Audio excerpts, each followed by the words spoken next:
State CBSE സ്റ്റുഡൻസിന് ഒരുപോലെ ചോദിക്കുന്ന ഒരു ചോദ്യമാണ് ഉപന്യാസം തയ്യാറാക്കാൻ. അപ്പോൾ ഉപന്യാസം തയ്യാറാക്കുമ്പോൾ എന്തെല്ലാം കാര്യങ്ങൾ ശ്രദ്ധിക്കണം?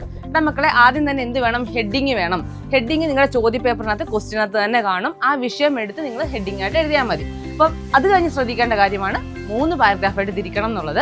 ആദ്യത്തെ പാരഗ്രാഫിൽ എന്ത് വേണം? ഇൻട്രൊഡക്ഷൻ ആയിരിക്കണം. ഏത് ചാപ്റ്ററുമായിട്ട് ബന്ധപ്പെട്ട ക്വസ്റ്റ്യൻ ആണ് അതെന്നുള്ളത് അതിനകത്ത് മെൻഷൻ ചെയ്തിരിക്കണം. സെക്കൻഡ് പാരഗ്രാഫിനകത്തോട്ട് വരുമ്പോൾ നമ്മൾ ശ്രദ്ധിക്കേണ്ട കാര്യങ്ങൾ, ആ വിഷയവുമായി ബന്ധപ്പെട്ട നിങ്ങൾക്കറിയാവുന്ന എല്ലാ കാര്യങ്ങളും നിങ്ങൾക്ക് സെക്കൻഡ് പാരഗ്രാഫിൽ ഉൾപ്പെടുത്തണം. അതുപോലെ തന്നെ എന്തെങ്കിലും ഉദാഹരണ സഹിതം എഴുതാൻ പറ്റുമെങ്കിൽ അത് അത്രയും നല്ലതായിരിക്കും.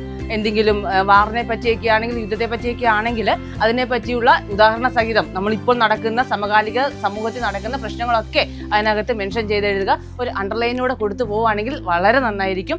തേർഡ് പാരഗ്രാഫിനകത്തോട്ട് വരുമ്പോഴത്തേന് കൺക്ലൂഷൻ ആണ്. കൺക്ലൂഷൻ എന്ന് പറയുമ്പോൾ നിങ്ങളുടെ അഭിപ്രായം, ആ വിഷയത്തെ പറ്റി നിങ്ങളുടെ അഭിപ്രായം എന്താണോ അത് നിങ്ങൾ അവിടെ മെൻഷൻ ചെയ്യണം. മക്കളെ, ഇതൊക്കെ കൂടെ ശ്രദ്ധിക്കേണ്ട കുറച്ച് കാര്യങ്ങളുണ്ട്. ഉപന്യാസം തയ്യാറാക്കുമ്പോൾ നല്ല ലാംഗ്വേജ് ആയിരിക്കണം. നല്ല ലോക്കൽ ലാംഗ്വേജ്, നമ്മൾ സംസാര ഭാഷ ആയിരിക്കരുത്, നല്ല സ്പഷ്ടമായിട്ടുള്ള ഭാഷയായിരിക്കണം നമ്മളവിടെ ഉപയോഗിക്കേണ്ടത്. അപ്പോൾ ഇത്രയും കാര്യങ്ങളൊക്കെ ഒന്ന് ശ്രദ്ധിച്ചു കഴിഞ്ഞാൽ ഉപന്യാസത്തിന് നല്ല മാർക്ക് തന്നെ സ്കോർ ചെയ്യാം.